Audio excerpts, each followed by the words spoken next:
Ester pasal 2 ayat 1-18. Ester diangkat menjadi ratu. Sesudah peristiwa-peristiwa ini, setelah kepanasan murka Raja Ahasiweros surut, terkenanglah Baginda kepada Wasti dan yang dilakukannya dan kepada apa yang diputuskan atasnya. Maka sembah para biduanda raja yang bertugas pada Baginda. Hendaklah orang mencari bagi raja gadis-gadis, yaitu anak-anak dara yang elok rupanya. Hendaklah raja menempatkan kuasa-kuasa di segenap daerah kerajaannya, supaya mereka mengumpulkan semua gadis, anak-anak dara yang elok rupanya, di dalam benteng Susan, di balai perempuan, di bawah pengawasan Hegai, sida-sida raja, penjaga para perempuan. Hendaklah diberikan wangi-wangian kepada mereka. Dan gadis yang terbaik pada pemandangan raja, baiklah dia menjadi ratu ganti Wasti. Hal itu dipandang baik oleh raja, dan dilakukanlah demikian.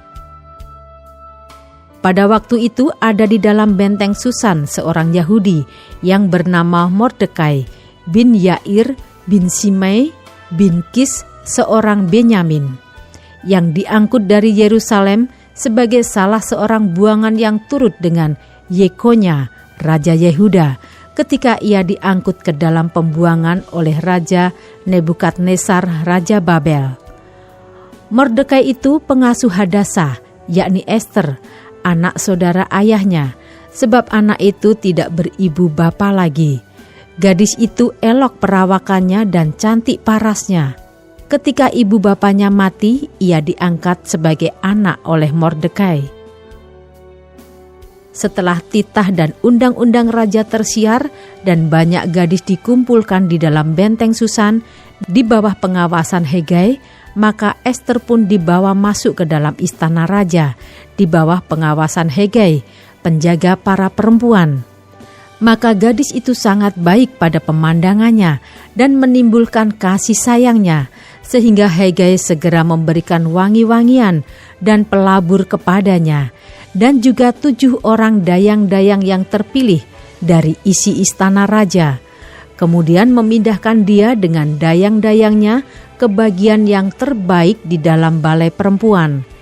Ester tidak memberitahukan kebangsaan dan asal-usulnya karena dilarang oleh Mordekai. Tiap-tiap hari berjalan-jalanlah Mordekai di depan pelataran balai perempuan itu untuk mengetahui bagaimana keadaan Ester dan apa yang akan berlaku atasnya. Tiap-tiap kali seorang gadis mendapat giliran untuk masuk menghadap Raja Ahasiweros, dan sebelumnya ia dirawat menurut peraturan bagi para perempuan selama 12 bulan, sebab seluruh waktu itu digunakan untuk pemakaian wangi-wangian, 6 bulan untuk memakai minyak mur, dan 6 bulan lagi untuk memakai minyak kasai, serta lain-lain wangi-wangian perempuan. Lalu gadis itu masuk menghadap raja, dan segala apa yang dimintanya harus diberikan kepadanya untuk dibawa masuk dari balai perempuan ke dalam istana raja. Pada waktu petang ia masuk dan pada waktu pagi ia kembali.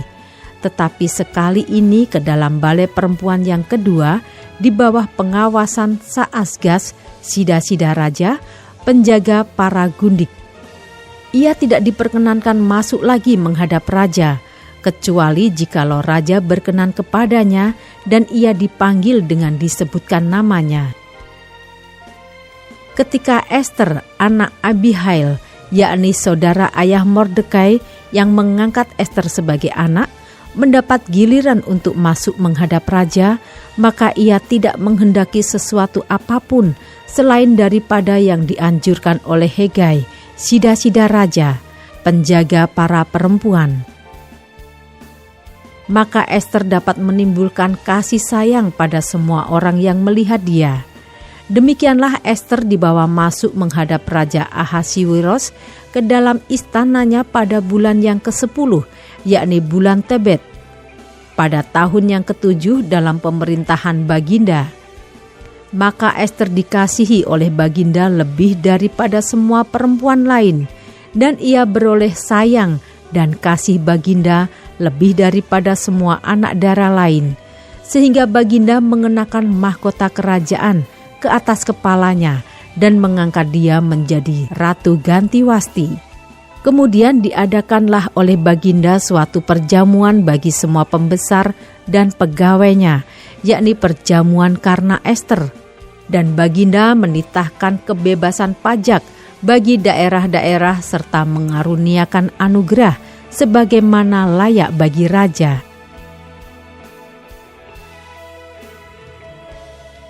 Ayat 19-23.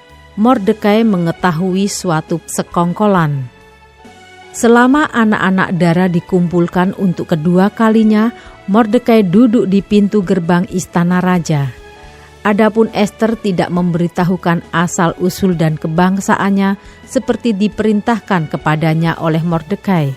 Sebab Ester tetap berbuat menurut perkataan Mordekai seperti pada waktu ia masih dalam asuhannya.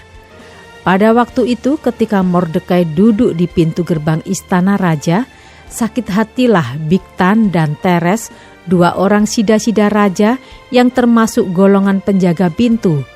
Lalu berikhtiarlah mereka untuk membunuh Raja Ahasiwiros. Tetapi perkara itu dapat diketahui oleh Mordekai. Lalu diberitahukannya lah kepada Ester sang ratu, dan Ester mempersembahkannya kepada raja atas nama Mordekai.